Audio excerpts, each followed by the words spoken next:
Welcome to the Tactical Dent Tech Podcast. You are now part of a small underground movement of dent technicians from all over the world. We are on a mission to change our industry with innovation, intelligence, and skill. But because we don't rely on an insurance company to steer customers our way, we need to do things different. We need to do things smarter. We do that through a network of technicians that we call the Tactical Tech Movement. Now let's get this revolution started. Hey, what's up, everybody? John Hiley here with Angela Hiley, Tactical Dent Tech Podcast. You may hear somebody sniffing around here, jingling and all this, but that's our new co-host, Odin, who is our little, 9 weeks old miniature schnauzer? Yeah, it's chocolate. Yeah, this will be our third miniature schnauzer, so we had one way back in the day, and then we got our other one, Lily, and she's about 8 years old now, and then he's again. No, Lily will be 8 years old in August. Oh, everybody corrects me, huh? Yeah. I'm surprised you didn't just let that ride so Zan could send me a message. You know? But anyhow, we are here, and it's the day before the 4th of July, and I got a little wild man on my hands right now. Odin. But Mr. Odin. we are having the podcast right now. It is pouring down, raining cats and dogs, no pun intended, right now. So, and we're hoping we see everything just, hopefully during this podcast, it just starts just fucking ripping shit apart with big balls of ice, hail coming down. Wait a minute, my shit car's out of, sitting out there. I don't want that. getting paid, babe. She thinks I'm a brutal R&I guy, so she doesn't want me R&I in her car if that ever happens. Yeah. And I told her, like, I barely break anything. Barely break anything. see Occasionally, look. No, I see how you get with Look, these occasionally shit. I mean, it's like you are going to, and I'll give you guys a heads up on that because we recently had a Chevy Malibu in here. And John did not lose his shit, and I was, like, really surprised. I was kind of shocked. I'm like, uh-oh. There's Here nothing comes that makes the me explosion. want to lose my shit more than R&I. And, and especially in this situation because basically I shut the trunk lid after fixing the deck lid, put everything back together, shut it, and the motherfucker wouldn't open. Like, you would literally click the unlock button, you would hear it click, but the deck lid would not pop open. And we started looking at it. I'm like, oh, this is going to be easy, right? I can just fold down the seat and crawl back there and pull the... I would have been the one that would have had to crawl back there. Not send her back there on a mission to pull the little safety lever. And lo and behold, Chevy Malibu, brand new 2019, that new model, they do not have a way to fold down the seat from the inside. I think it's like any model that's been made after 2015. Basically, the new model, the new look or whatever. So the GM engineers thought it would be really intelligent to put the trunk or the pop for the seats in the actual trunk. And their explanation on this was that you didn't want somebody who broke into the cabin of your car to be able to break into your trunk. No, I thought it was also used for, like, if somebody was stuck in the trunk, that they would either be able to get out of the trunk or they'd be able to pull the lever for the seats and then crawl out of it just, yeah, they actually have a lever for that in the trunk. It's the safety lever, the one I know that. And that lever was our biggest fucking problem because that's what apparently and just a heads up on you guys, keep an eye on this because all I did was install the carpet liner and it was putting pressure on the safety lever, making it to where the trunk would not pop open. Yeah. So the dog's trying to be on the show. So he wants to speak. Yeah, so literally, like, I messed around with it for a little while, and finally I was like, I'm not going to let this shit ruin my day. I'm not going to literally keep fucking with it. I was attempting to pull the back seat out. I tried to, because I could literally see where the latching mechanism was back there, and I could see where the cable was, and I did put a little hook in there, and tried to tug on the cable a little bit and try to bring it in and I sat there and looked, it was like moving back and forth. I'm like, man, I am not breaking shit on this car. So I took her on, did what the smart thing to do, and which turned out to be much, much smarter than me messing around with it because the $200 I paid to have them break into this thing for me was well worth it, And that being said, I mean, Yeah, there's a certain point, guys, where we got to like look at things like what are you worth per hour versus what are you willing to do on your own? Because literally, I do a lot of, obviously, you guys know I read a lot of books. And one common thread with wealthy people or people that are doing well or doing way, way better or continuously doing better, they know how to leverage their time. So they truly understand like how much they're worth hourly and how much they're willing to put into something else rather than pay somebody else to freaking do it. And best thing I could ever done was drop that $200. Oh, $200. Okay, bye. You know what I mean? Yeah. I'm down the road. And I want to say there's times that we just spend so much time like either delaying that or, chartering in unsailed waters is what it's kind of like, Yeah. It's literally like, look, I don't know anything about that trunk lid. I read some shit online, but these guys didn't seem to know anything about it either. No, and I even asked John, I was like, I wonder how they got back there. And John goes, we probably will never know. But then once we got the receipt, it even said that they stuck some type of tool back there. Yeah, essentially they with a did hook. the same thing I was trying to do, but I don't know what they grabbed because where I was trying to grab it and hook and grab the little, like a pull cord. All you guys know, PDR techs out there, when you literally got a door that you can pull open, you got that little metal cable cord that runs through there. It kind of had the same thing, similar. So heads up on that. Anyhow, that's just a warning I want to tell you guys about because you guys ever fuck with one of them things or I just recommend putting down the seat. put down the seat. Yeah. When you get a Chevy Malibu, put down the seat because because there is no external, there's no key, there's no way to put a key in there. It's electrical, and that's 100% it. And that's our little whiny boy right there. He probably wants to come back over to me. He's so fucking cute. Oh, We love the miniature schnauzer dogs. I know it's so funny, like a big dude like me, and I'm proud to walk my miniature schnauzer.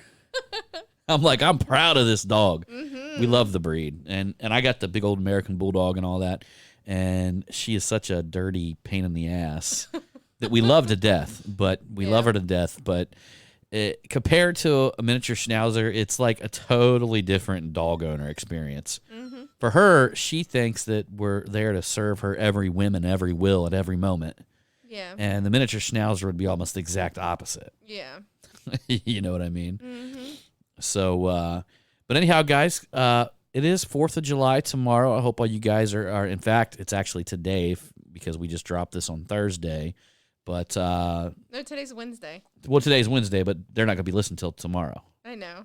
So you're listening to this on 4th of July. Yay! Woo! Happy 4th of July, y'all. I hope everything is awesome with that. Hope you guys are eating a lot of hamburgers and hot dogs. Yeah, a lot of hamburgers, a lot of hot dogs.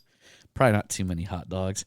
I was talking about that the other day because you got them, like, you ever notice how it's always like Chinese guys or Japanese guys that can eat all them hot dogs? We were at the gym, and on ESPN, I guess it must be coming up about who can eat I can't wait till I see one of you. amounts of wieners in this amount of time. And I can't wait till I run into you Japanese and Chinese techs whenever I see you guys at the Mobile Tech Expo, because I'm just gonna walk up to you and be like, "Man, I hear you guys can eat most wieners out of all of us." And I'm sitting there and I was telling the wife, I was like, if they're from China, it's probably because they were underfed at some point. I don't know. This gentleman that was on there, he was like the champion last year, and he was like saying like how his mouth has to like Be able to get a lot of wieners in there. Yeah, but he says that like he has to do something for it to like expand and open this amount, and then he's able to like. I just don't see how a little tiny Japanese or Chinese guy can beat a big old fat American dude. I don't know. Where in the hell do they put? And they got to keep this down too. They can't throw it out. Yeah. I mean, don't know. this is amount. This is a hot dog bun. This is a hot dog, and then they're able to drink water too. I mean, that's just like a hot mess right there. I was just telling her, I was like, you guys hold the title of eating wieners. I mean, Oh, hold on. There we go. Let me take the boy. Mr. There Odin. he is. All right. This dog is pretty crazy I know. right now, guys. Usually, He's like gone wild. I know. Usually, it's all about like wanting to take a nap and stuff like that. Yeah. But now we got a wild dog on our hands. Yeah. We He drove. likes to kiss. We drove an hour away to get this boy, Pretty boy. which was a hot mess driving up there, but it was a nice drive coming home. And we found out that he's a really stinky farter, by the way. I'm thinking it's because of change of an environment, and he's just, I'm thinking that once we left there, the lady who sold him to us went to her husband because her husband was there and was like, "Hey, they bought old Stinky." Because this dog can light up the whole room. She had some very pretty schnauzers there. She did. Yeah. They were beautiful. So anyhow, y'all, and what do we want to talk a little bit about today other than miniature schnauzers, farting, and all the great stuff we like to talk about on this podcast? I want to talk a little bit about a book that I've been listening to about creating a story brand for your company. Oh, and this actually might be something you're interested in. But I thought we were going to talk about being American. Well, I thought about that, and we were going to research. This is American, this thing I'm talking about right here. This is definitely American. You tell me this podcast is not American when we already talked about foreigners eating wieners. We're going to talk about like the Declaration of Independence. Hey, and that's American right there. Individuals who signed it. Hey, that's American right there. The foreigners who eat wieners. It's right. Them foreigners over there, they're the best wiener eaters there is. You tell me that's not an American podcast right there. Hell, I could probably just talk about that the whole time. Them foreigners, they really eat a lot of them wieners. Oh, dear Lord. You eat a lot of wieners for a skinny guy there. We were at Planet Fitness and we were watching this. John's like, I cannot watch this. This is disgusting. I'm just sitting there thinking, like, how in the hell do them little guys eat all them wieners? And then I was like, well, maybe it's because they were starving when they were growing up because didn't live in America.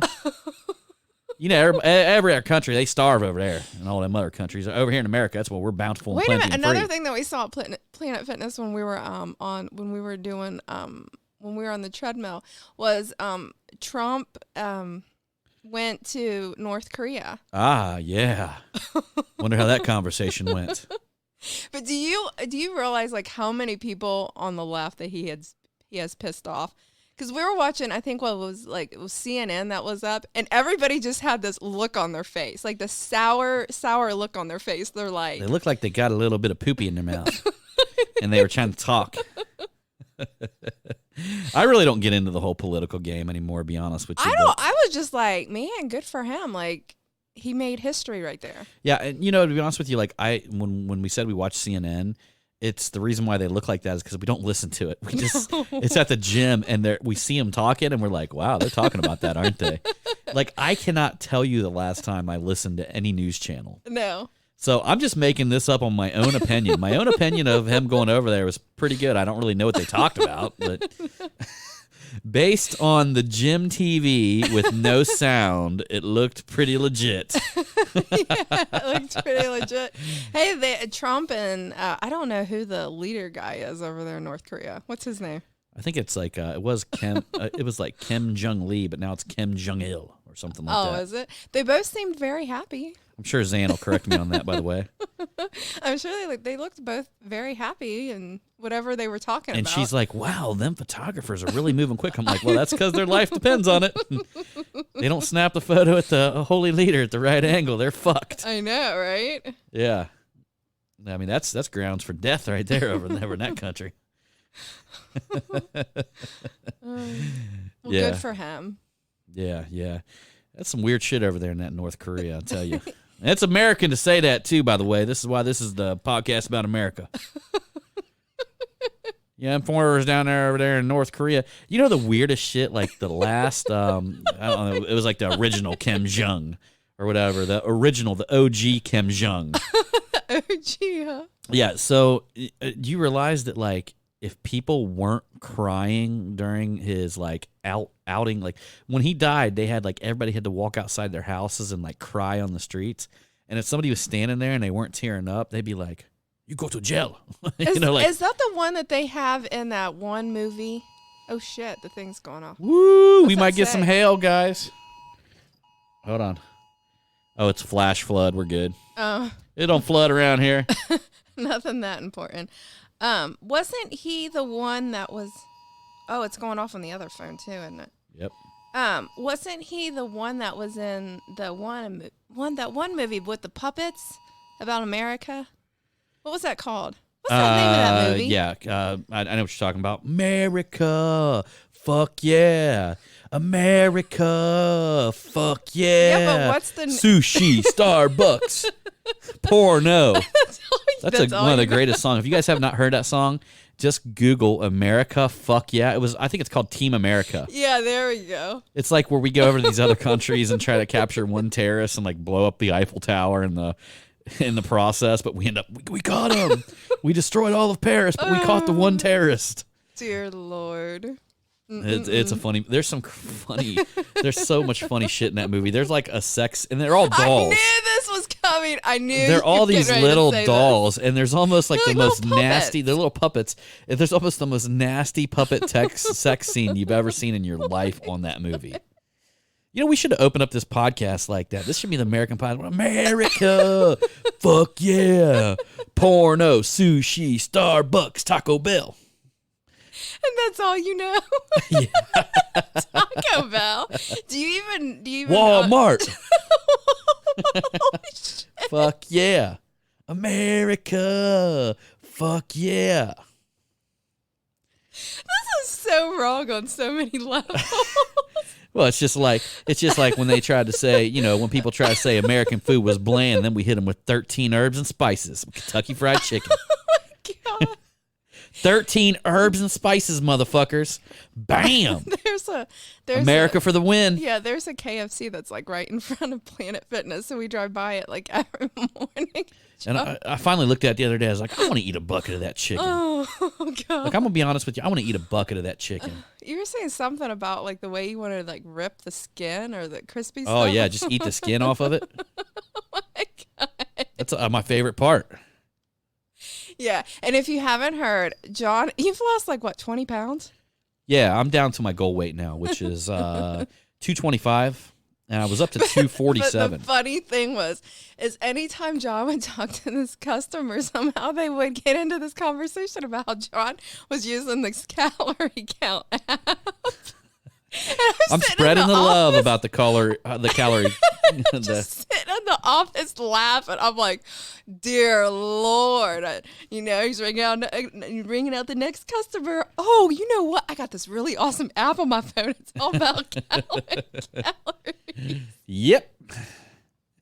It's a good conversation to get in with folks. Oh shit. Okay, now we were talking about branding in a story.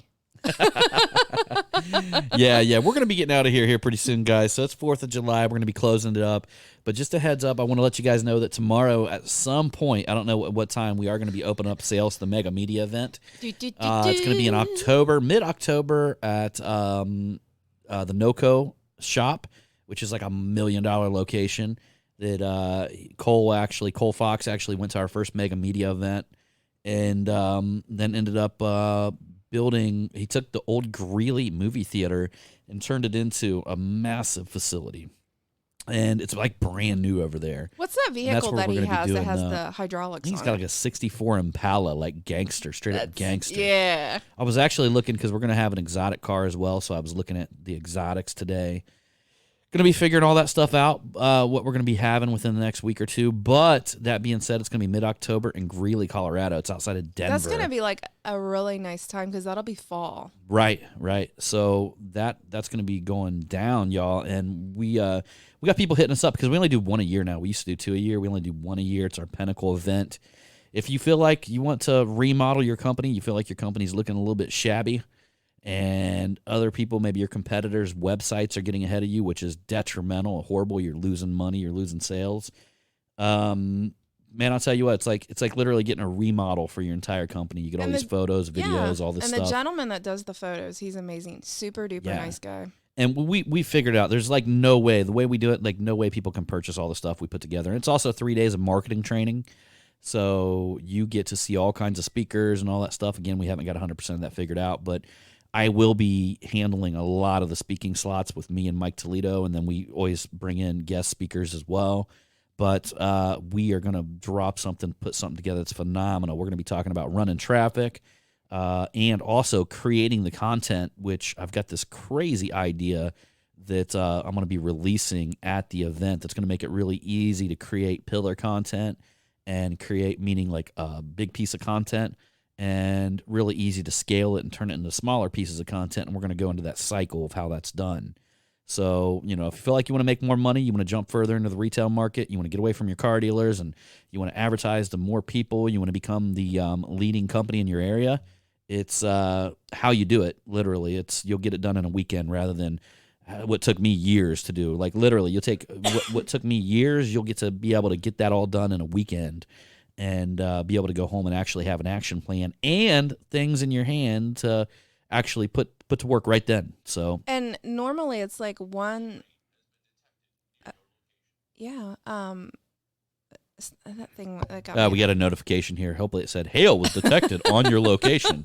No, what I was basically saying is like a lot of people that had previously been to one, they always come back to the next one. Yeah. So we got a lot of repeat attendees and all that stuff because it's kind of addictive because you go in there and let's just say you're kind of down in the dumps. Your business hasn't really moved much for you. You feel like you're doing the same thing every day. It's like getting around a bunch of successful people and charging your battery, and when you leave there, your battery's like fully charged. Dun, dun, dun, dun. And you go out and you get on fire, and things change. So that's what is the key, is to learn the things and put the things to work that you get there, and you will be sure to take that investment and turn it 10 times over and over again. It's like a lifetime investment. So if you want to invest in yourself, that's going down. But above and beyond that, I do want to tell you guys something that I'm looking into right now and something that I'm actually studying right now. It's called creating a story brand. And one of the coolest things that I've studied about this is literally when you tell stories, you are helping your clients imagine, okay? And what I mean by that is something I learned about this, creating a story brand, is that if you put too many analytics or too many things that people have to actually think about to buy or to understand exactly what you offer, they will literally be repelled from your brand because it all goes back to our primal instinct, okay? And our primal instinct was to stay away from, during everyday life, you get hit with all these things, to stay away with something that actually burns calories. Yeah. So, believe it or not, it's like our marketer one time told me, he called it our lizard brain. Basically meaning the brain that came from whatever, the caveman or whatever you want to call it. And it basically is designed to survive, right? Yeah. And part of survival was like not burning unnecessary calories. Well, whenever you come across something, some sort of website or some sort of company, and they hit you with like a lot of analytical things and a lot of, a lot of facts and all this kind of stuff, you literally are caused to burn calories to actually think them through, to process all that, right? Mm-hmm. But when you convert it into becoming a story brand and you tell stories, you are actually not, you're literally helping people imagine, because we're imagining all the time. Yeah. Whether we're thinking about the past, whether we're thinking about the future, whether we're actually focused on what's going on currently right now, right? Yeah. Whether we're in the now, we're in the past, or we're in the future, but we're always sitting there thinking and imagining, imagining, right? And when you begin to tell stories, that's why stories are so compelling. When you begin to tell stories, people, you jump into their imagination, right? Mm-hmm. And which they gravitate towards that because it doesn't burn calories. It goes back to our original, our lizard brain. Yeah. And one of the things that he was talking about in that is kind of emulating movies, right? Mm-hmm. Because literally, if you're watching a really, really good movie, it's going to cause you to lose yourself into it. Basically, the movie is going to take over your imagination for you during that time. Yeah. So if you find yourself ever just lost in a movie, you're literally, that movie is taking over your imagination and allowing you to relax and just flow with it, okay? Mm-hmm. In fact, it might even be, I don't know if this is true, but it might even be conserving energy. because you're literally just chilling there and listening to it and you're engaged, right? And one of the examples he gives into it is that Jason Bourne on the one movie where he loses his identity and all that kind of stuff. I think it's called Bourne or something like that. Isn't it called Jason Bourne? Yeah, Is it? Perhaps it is. Yeah, you guys all know what I'm talking about, where the dude loses his identity and he doesn't know where he's at, and it's got Matt Damon in it, right? And it talks about some interesting stuff. So, for instance, he finds that girl that he meets there at the beginning of the movie, right? And she's kind of in it with him now, and she's trying to help him discover, who he is, or where he came from, and then all of a sudden it's like he finally got some relief. So the movie started off as like a problem. He had a problem, like an insurmountable thing ahead of him. But then he finds this girl and he's got some relief, right? Yeah. And then all of a sudden, him and the girl, all these things happen. All these people are coming after him, and they got to get out of the country, right? So a movie is it's kind of like recycling what you call a story gap. So what happens is there's like a conflict resolution, right? Yeah. And that's what keeps us compelled. And it stays directly on track. So what if, for instance, in that movie, you injected something unnecessary, like Jason Bourne got this calorie counting app, and he's going to lose some weight as well, if that just stopped in the movie. What would happen is you would disconnect with it. Well, I'm on this mission. Right, because it doesn't make sense. It doesn't make sense to the brain.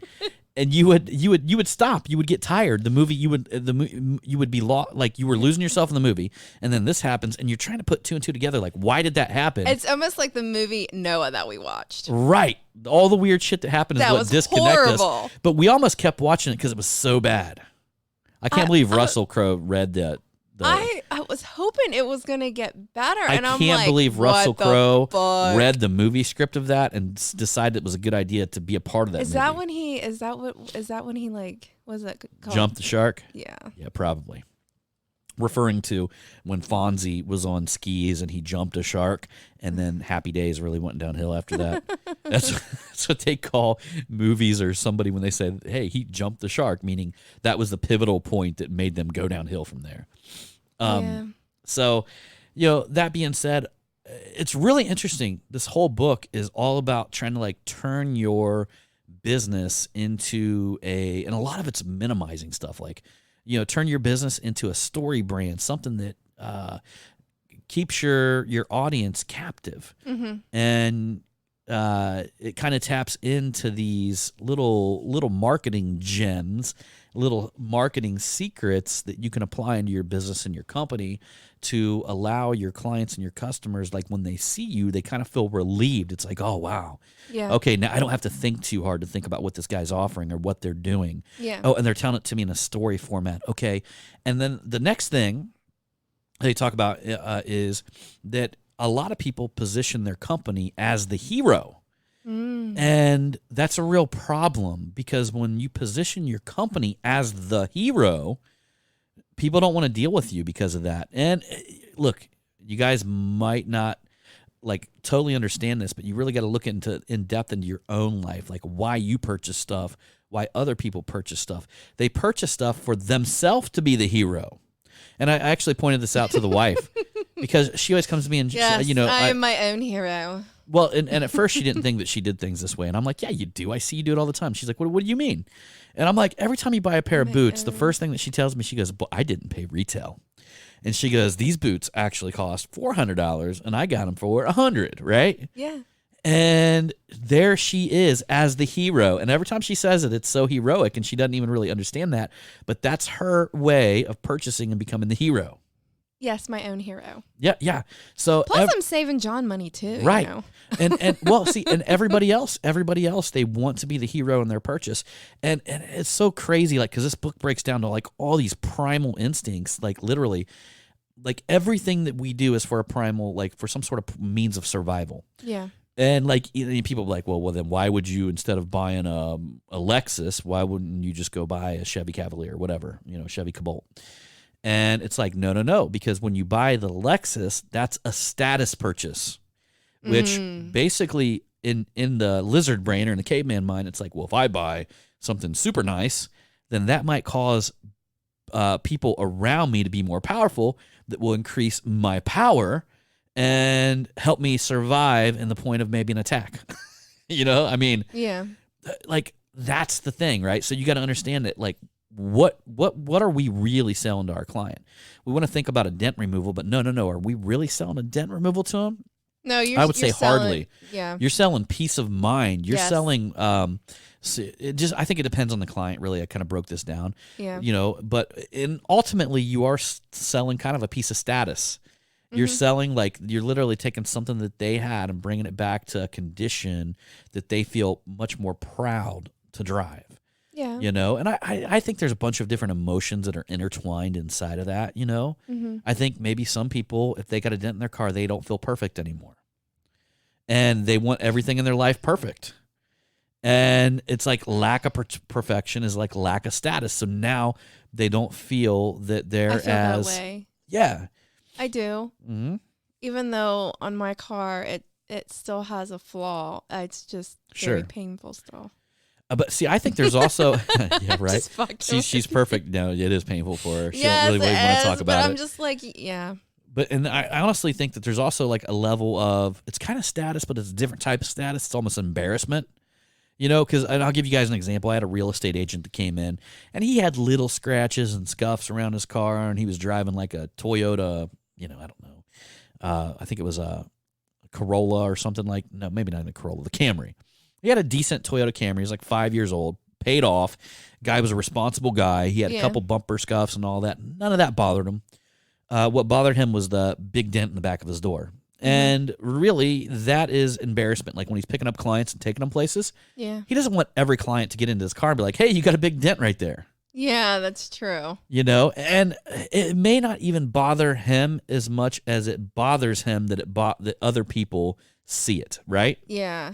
So there you go. You got a guy that his status is still kind of tied to it, Yeah. but it's not like the same status as a guy who's driving a Ferrari and there's a ding in it. And he's like literally shed a tear when he's seen it happen.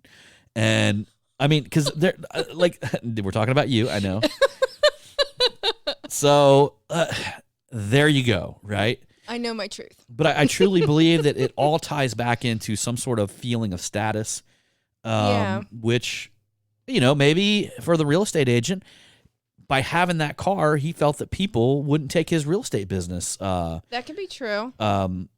as literally legit. Like they get in there like, what's this guy? This guy can't afford to fix a dent in his door, Yeah. Mm-hmm. And he didn't even want it done perfect. He just wanted it done to the point where other people couldn't notice it. Yeah. But also, though, like, could you imagine, in all honesty, if, like, people were bringing that up, then he's like, oh, my God, I have to tell this story again, how this dent got here. Right. It might have, like, started driving him crazy. He's probably just like, fuck it, I really need to get this fixed. So the interesting thing about this is that literally they talk about how you should spend more time focused on the resolution for the client, the emotion that you're literally like what you're correcting inside of them. Okay. And when you spend more time on fixing that emotion that they have, that's truly what you're selling to them. You're not really selling a dent removal. Yeah. You're selling the resolution to that status problem. Mm-hmm. And it's so interesting to me. I'm continuing to read the book, and there's just so many little gems in there that's been popping out that I'm just like, oh my God, I need to change this. I need to change that. Well, that's just like we've had customers that have came in here and John has done a dent repair, and by the time everything's done and over with, they're outside giving John a hug saying thank you. Yeah, I had a couple hugs one week. Remember that? You did. I had a couple of them. Yeah. You did. He gave you hugs. They were so happy and so tickled. Like I remember that one guy that had that Mustang Bullet. Remember, and it had that ding in it, and you took it out. Number one, he commented on John's calves. He asked him and see if they were real, didn't he? Yeah, he asked if my calves were real. Yeah. He's like, "Are your calves?" I want one real? of you listeners to walk up to me at the expo and just tap me on the shoulder if I've never met you before, and when I turn around and look at you, ask me, be like, "Are your calves real?" Because if you do that, we can just bust up laughing right there because that's hilarious. Yeah. And I'm sitting there going, I should have told them they were fake. I'm like, nah. No. Got these puppies put He's in. like, I've been running my entire life, and my calves are not as nearly the size of yours. Well, calves are genetic in all Yeah. reality. You know, I feel so bad for some of the big weightlifters that are at the gym. I mean, they can be everything, like big old monster compared to me, and then they're standing on twigs. Your calves are about almost the size of my thighs. Like you got some big calves. Well, it's like when we're at the gym at Planet Fitness again. There's always guys checking out John's calves. Ooh. Hey, fellas. You want to feel them? You should turn around and be like, "Would you like me to flex for you?" Yeah.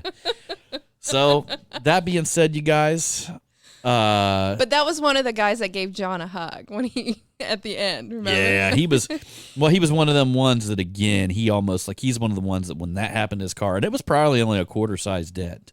Yeah. But this guy was like asking all the questions, scared shitless. It still had the smell of a brand new car. Still Yeah, had it was like smell that to it. Mustang Bullet, but the dude like never drove it, and just one of them guys, you know. And that, you know, he liked the repair. So that's the one thing I love most about the dent removal, just what we do in general, is that, you know, and I think a lot of us should hold some gratitude to that, because there's people out there that never experience this. We literally get to look a happy client and customer right in the face and listen to them. You know, we get to feel their happiness with them. Yeah, and when they leave and they're happy, that feeling is priceless. Yeah. You know? So anyhow, everybody, we appreciate you for coming along on this podcast. And hope you all have a happy 4th to get of out of here. July. It's 4:15, and it's on the day. It's the July 3rd. We got to get out of here, y'all. Yeah. Got to go play with our puppy. Mm-hmm. A new puppy. Yes, best feeling in the world. Yep. All right, everybody, we appreciate you. And don't forget to write that review, because you don't know. I'm telling you, I am dropping a T-handle here pretty soon. Ooh, baby. And getting the specs coming out here soon. So, man, you guys better watch out. I'm just going to I'm going to start having some crazy fly, like all of a sudden, just any moment, I know. do a giveaway on literally on our reviews. So Don't miss out. you guys better jump on that, write us a review. Jump and on it. not to mention, Jump on it.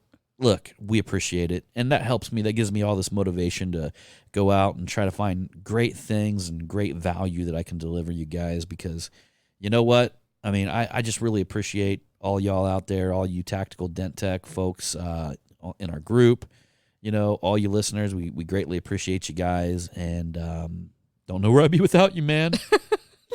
Stop. You're going to get me all teary-eyed. I swear, I can cry at the drop of a dime. Yeah. I can. I can. All right, everybody, we appreciate you, and we'll go see you on that next one. And remember, it's all about the motherfucking hustle. Pew, pew. Bang, bang.